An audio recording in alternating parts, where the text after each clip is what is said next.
Welcome back to Vegas Live with Ninon. I'm Ninon, your host. You know where I am. I'm in Las Vegas. I don't know what I'm doing in Las Vegas, but I've been doing this show now for 6 years, and it's doing extremely well, and only because of all of you out there supporting it and watching it, and it's just amazing what's going on.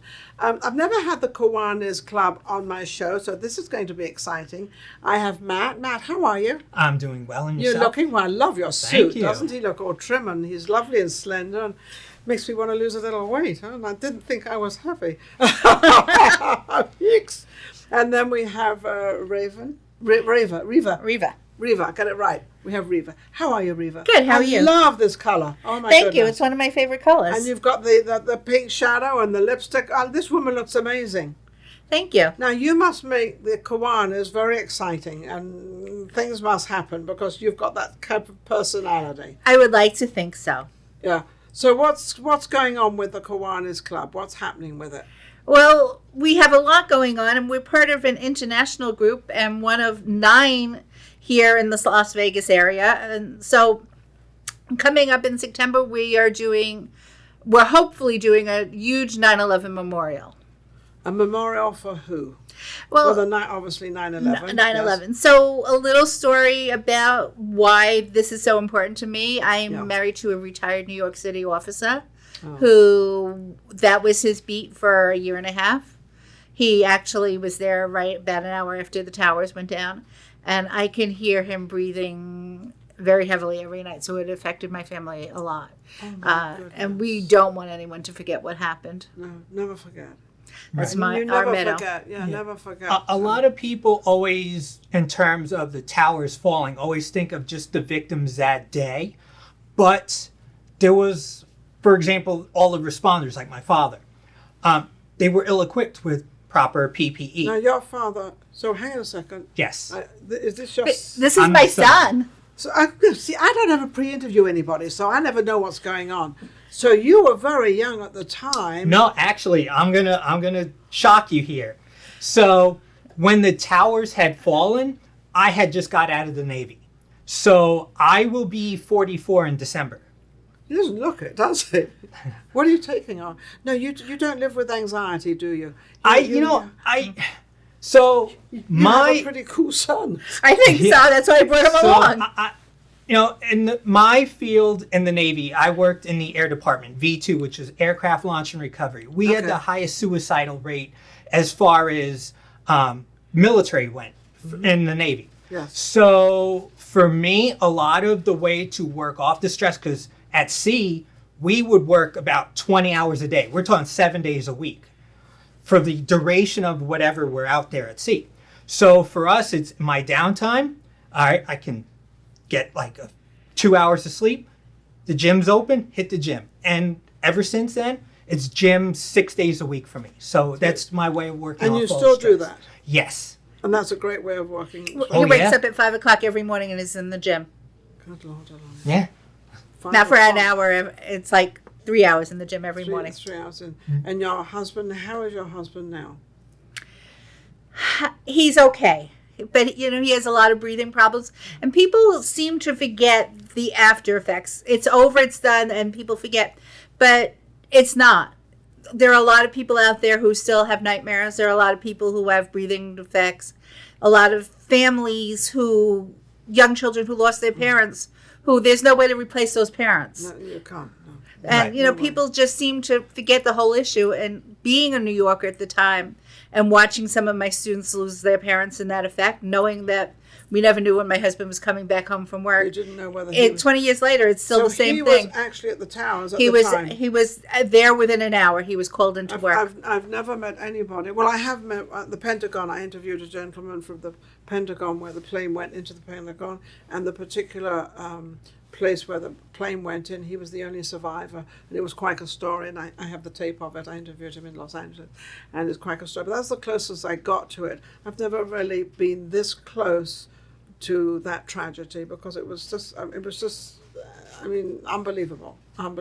So when you heard that your husband was going over there, obviously you had already heard that the towers were in. He heard before I did. I was teaching at the time, so no, we had no television. We didn't know. It came over the news shortly after the fact, and a lot of the teachers I worked with came running to see where my husband was. They also were concerned where Matt was because they know he had just come home.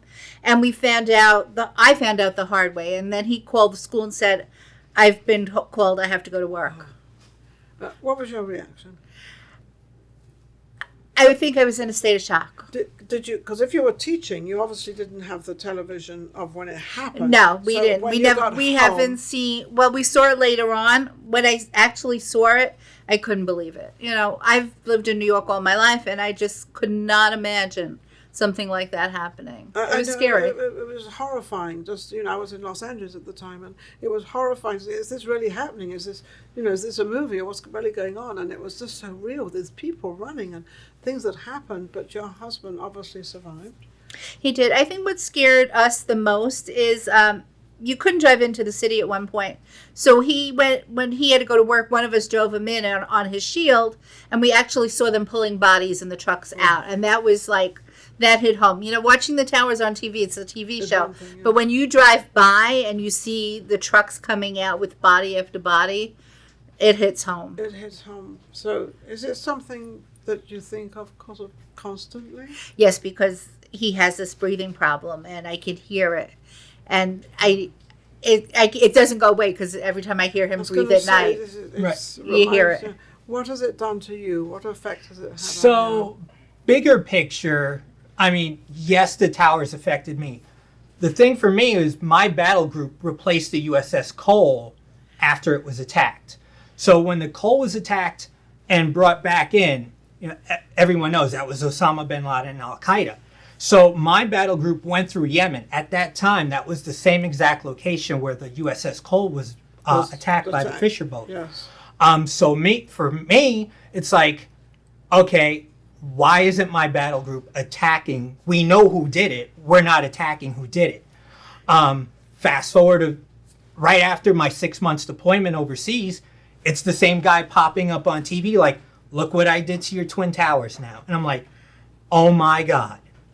So part of me, there's like not a guilt for it, but there's a lot of anger for that because it's like, well, why didn't we go after them then? Why didn't we do something about it then when we Right. knew all this was happening? Right. You don't put out a fire just with waiting for it to spread and go, oh, now we should fight it. It should be like when it's right there. It's so you contain from your point of view, who do you think should have kind of got this under control with the coal? So when the coal was attacked, I believe, being from that government Navy military sector, that there was intelligence out there.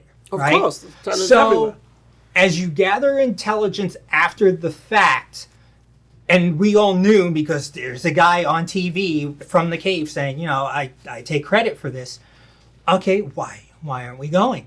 Like the president at that time, who was Clinton, should have ordered my battle group to attack. We did not drop one bomb going through Yemen.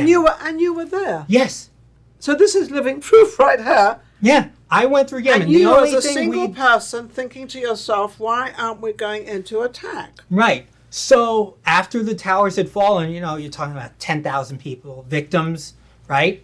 And then, like I was alluding to before, so you have these people that had passed that day, but there's still long-term effects. That event was so tragic that people today can tell you where they were and what time and whatever they were doing. For me, my father developed polyps because, like I was saying before, the lack of PPE, right? Yeah.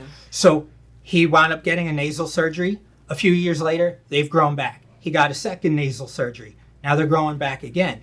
So, you're talking about my father, but that's one person. I was gonna say, there's still emergency crews that are out there, the people that have developed cancer from it, and all the asbestos that they were breathing in from all the different towers and everything else. But you could see it. I mean, you could see that actual day with all the It wasn't only that day. For months, you could see the smoke and residue in the city, within the city limits. Yeah. So it affected anyone within radius of breathing that stuff in. Now, are you in contact with any of the other firemen or with the other people that were involved? Yes. So my father's actual partner, he still speaks to.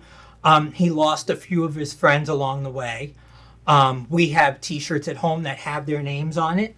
But yeah, it just like for me in the military, you got to keep in contact with people because you may not know what they're going through, and they may not know the options. So, again, my father, he spoke to his former partner. He's like, "Hey, did you know about this 9/11 lawsuit?" And he's like, "No." And he's like, "Well, are you having problems sleeping?" He's like, "Yeah, I'm on a CPAP machine." He's like, "Have you gone to see counseling?" He goes, "Yeah, I'm in counseling." He's like, "You could get that paid through the 9/11 fund." And he's like, "No, I didn't." He didn't know. So for that, it's so important to keep. So in it's so contact important with to those people. to spread the word around of what Yes. you can get, how you can sort of get compensation, because hospitals can cost you $100,000 one day. Yes. And it can. So there's a club here in Vegas. It's called the 1013 Club, and it's made up of mostly New York City retired police officers. And they keep updated on lawsuits and everything else that's going on. And how can you reach that club? I have no idea. I have to ask my husband. He gets the mail. I don't read his mail. But they are here in Vegas. Well, you're a good wife, doesn't it? Yeah. I look at it. But and they do events throughout the year. So it's a good club if you're looking for information on that. What's the name of the club? It's called the Las Vegas 1013 Club, and it's all New York Las Vegas City. 1013. It's all New York City retired police officers, and there's a lot of us out here And now. there's a lot of you out here now, but also a lot of them had a lot to do with the 9/11. Yes. So now, what are the Kiwanis? Do they have anything to do with the 9/11? Do you do anything with that? We're planning on an event this year, and doing it on 9/11 and the memorial. So I spoke to a few days ago the VFW Freedom Riders, and they're going to come in on their bikes. We're looking to put an event together, and I don't want to make it a celebration, but I don't want it to be too sad. So we're looking for compromises. And living in Pahrump, we are truly blessed because there are a lot of people who are stepping up and saying, we're going to help you get this done. Pahrump's fascinating. Pahrump is a very small town, but it's becoming quite large because they're sort of branching out. That Pahrump isn't that far away from Las Vegas. Takes us an hour. Takes an hour. It's an hour drive. Yeah. When I lived in New York, it took me an hour. It took my husband an hour to get to work. So It's no the big same deal. thing, isn't it? No big deal. And what do you think of Pahrump? Is Pahrump pretty cool? I love Pahrump. You love it. I love it. It's fun. It's very quiet. We're growing by leaps and bounds. We're 28 miles wide and 28 miles long and 8 miles wide. And I think our population is now about 45,000 It's people. funny, I was up there a couple of weeks ago, and it was the first time I've actually really been in Pahrump, and I went to your winery, and we had dinner there, and it was lovely. And they just sold the winery, so they weren't serving wine, and I thought, I'm in a winery. You have to come back. She got her license. Did you get a license? She got her license last week. That's no And it's license. funny that you talked about that because Kiwanis just hosted a comedy night show there. Oh, really? And we raised $4,000 that we're going to give away in scholarships come next May. Oh, how wonderful. So- and then from there, I went around the Red Rock Mountains. Absolutely And gorgeous. I'd never seen that before, so that was so that was really nice to see. And the person I was with, he said, to watch the sun go down, and I said, I've never seen sun go down with mountains. How does that happen? I still don't know how it happened. But You have to come anyway. back out to Pahrump. We have two wineries that are fully functional now, and both of them are really cute and very nice and very. Pahrump is very community oriented, so no matter what you belong What you to, do, yeah. we're all there to help each other. I noticed that Pahrump is a very clean city, isn't it? It's very clean It and is. very nice. We don't have any sidewalks and no lights, and we only have 4 traffic lights. She's bragging. I don't blame I her. am because when I moved there, I'm a city girl. I was raised and New born York. in New York. So when I moved there, I'm like, Where where are the lights? Where am I? I went to Neverland Certainly here. not in the Twilight Zone. I thought it was when we first moved up there, and I looked out one night and I saw stars. What's that? And my neighbors had horses. I mean, I've never seen any of this stuff. I used to And you love it, so you're retired. I there. loved it. I love it still. Yeah, we're there 14 years. I'm retired there. It's the greatest place to go. Isn't that wonderful? And Matt, how do you like it? You live with your parents? Yeah, so the beginning was a culture shock to me. I'm like, where's the mall? And they're like, Where's the action? You got to What go action? like an hour and a half from here. I'm like, you got to be kidding me. And I was like, I can't have a drink because I got to drive back. yeah. And I was like, so what's there to do? And everyone's like, Nothing. And I was like, But you have casinos there. yeah, well, I'm not a gambler. I never was. It's just not my thing. Yeah. So the funny story is when I wound up becoming a receptionist and then worked my way up to the event coordinator for the Chamber of Commerce, I learned about all this stuff in my town. And people would go, so I hear there's nothing really to do. I'm going to stop you right there. Look, I put on some events here in town. It's like Balloon Festival, Fall Festival. And I'm going through all this stuff. And I'm like, I didn't know you guys do that. It's like, have you been to the Spring Mountain Motorsports Ranch to see the cars racing? And they're like, is that what I passed So with the do you know Corvettes? Pepper J? Yes, I do. Both of us do. Yes. Oh, she's a friend of mine. I've known Pepper J since 19. We were trying to work it out. She was on the show last week with John Okay. Ferrari. He's the singer. John, He just did the music festival in John Pahrump. Michael. Yeah, He just did the music festival in Pahrump last week. that's right. He Yep. brought out this new record and everything. They were just on and everything because they have a farm there. So you work for the Chamber of Commerce. So you work I for had the city. previously, yes. Oh, well, you don't work there now. No. Oh, what do you do now? So funny thing. Got when we were- graduated. no, while we were talking, so I actually sell some of that coding for Ezekiel Jackson. I'm sorry, Ezekiel Martin. Ezekiel Martin. Yes. He's such a sweet guy. Yes. He's such a Yes. sweet guy. And I actually met him through a television station I worked for. So I was doing sales at the time. He walked in and the interviewer wasn't ready at the time. And our receptionist wasn't there. So when he walks in, I'm like, sir, do you need help? And he's like, yeah, I'm here for an interview. And I was like, well, Okay. Deanna's not ready yet. Would you like to come sit down in our conference room? Tell me something about yourself. So it was almost like I interviewed him, even though I was doing sales. No, yeah. And he's like, hey, I'll thank you for your time. Yeah, he has this paint that you put on it. Yes. It Yes. absorbs So- all this, Uh-huh. which would be great for your home, for your husband. Yes, So it here's would. a funny We story do about have that. some of it. I went, full disclosure here, I had brought my father down because I wanted to sell Ezekiel airtime for the TV station I work for. So, hey, Method you in gotta your make money, madness. right? So, I had brought my dad in, and I had told Ezekiel a story about my father. And my dad's sitting there, and it's just like it is now. It's like over 100 degrees. And my dad was pretty bad with his polyps, and he's like, I could actually breathe in here. So I was like, that's the test. So you can breathe in here, and you can smell, because he lost his sense of smell with the polyps. So I was like, okay. So I spoke to Ezekiel after that, and Ezekiel was going to do an open house. So he said, would you mind coming down to my open house and doing a public speaking event for it? And I was like, absolutely. He goes, can you bring your father? And I was like, absolutely. He goes, would he mind speaking? He goes, no, he'd he be doesn't terrified. mind. But Oh, I okay. will speak on his behalf. Yeah, so okay. he's like, great. So after we had spoke, all the local media came up to my dad, and he's like, I actually feel like a celebrity because everyone wants to know about my 9/11 story. Of course. So yeah, after that, Ezekiel's like, I need you to come work for me. And that's And how it happened. that's how it happens. Yeah. So now you're selling the breathing. The breathing. Yeah. So is your home now with the... No, his bathroom is, but Yes. So I've got it in my bathroom and a few other locations. Well, you need to take care of your father's Yes. bedroom. Yes. we The will bedroom definitely. at night. You've got to Yeah. do that as soon as possible for Dad. Right. Okay? All right, Dad, I'm on your side, okay? Yes. Get your breathing properly. He'll love that one. Yeah, it's all for you because he went through something that was. He went through something that I don't know what he went through. I can just roughly think about it, but he went through something that he will never, ever, ever, ever forget. I can imagine, trying to work it all out. Where do I go? What do I do? How do I help? What do I Right, because the trauma works on so many levels. He lost his friends. I know we don't want to hear about masks these days as things open up, but that mask, it's basically like a paper cup over your nose. It wasn't proper. So all these dust particles are getting in, and that's what caused those polyps. And Of course. they'll continue to go as, Yeah, even after absolutely. removal, it just keeps continuing It to comes grow back. comes back? How do you cope with it with your husband? Do you?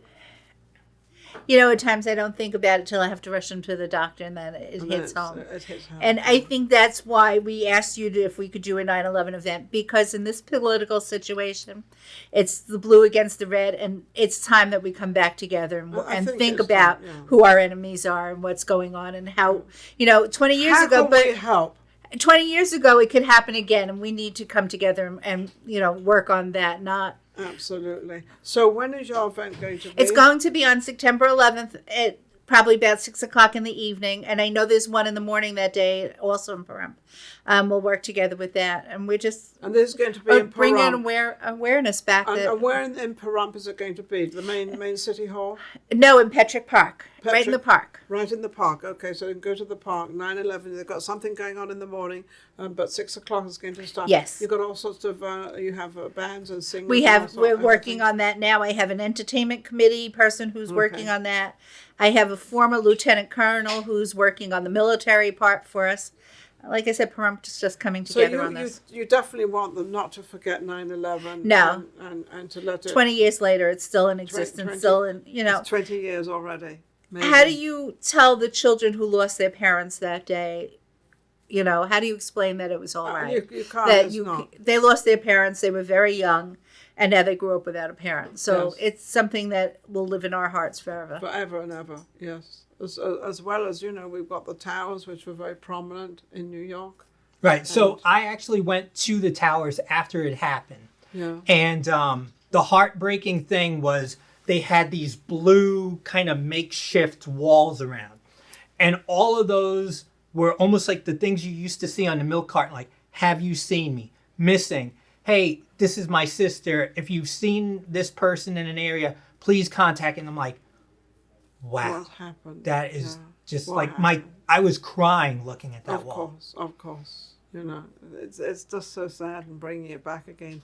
I didn't realize that, yes, it's 20 years. 20 years in September. It's amazing how time sort of really flies by quite fast, and it's amazing. You're helping your mother with the event. How can they reach you as well? Oh, so I'll give you my cell phone number. So you can reach me at 775-910-5341. Okay. And how can they reach the event? 775-727-0911. And if I'm not there, leave a message. It means I'm out on the road helping somebody do something. That's amazing. Well, and the Kiwanis Club are putting all this together. Are they all clubbing together, or are they helping with it? Or Everybody's in our Kiwanis group is coming together. We're hoping the Vegas clubs are going to come out and share their events with us that day too. So don't forget to share your event. Yeah. We, expect a lot of people, so it'll be interesting. It'll be, I would like to say fun, but it won't be fun, but it'll be something. Well, it's going to be sort of bittersweet, going to have some fun and also a reminder of what happened that day and bringing it all back again. So it's kind of bittersweet. We have, the local veterans coming out, DAVs coming out to support us. It's just a community that when something tragic happens, everybody pulls together, just like in the city that day. Yeah, absolutely, which is absolutely wonderful. Well, I've got to thank both of you. Thank you for having us. Thank you for coming on. It's a sad, again, this is a bittersweet story because you've got people here that are trying to help and trying to, remind us that this did happen and make sure you don't forget, because it's something, that we can never forget and which we won't. Thank you for watching Vegas Live with Ninon. Don't forget to subscribe. YouTube, and if any of you out there would like to come on the show and share a story. This is a story, and this is where we can help. That's what we like to do. We like, whether in the music business, the entertainment business, doesn't matter what business you're in, we can have you on, no problem. Just reach out to Lynn, and it's at talent@vegaslivewithninon.com. I will be right back with our next guest. Take care. Thank you. If you enjoyed the last show we just did and all the other shows, don't forget to subscribe Vegas Live with Ninon on YouTube. We've got plenty more coming up and our guests are amazing. So don't forget to subscribe. We'll be right back. Vegas Live with Ninon.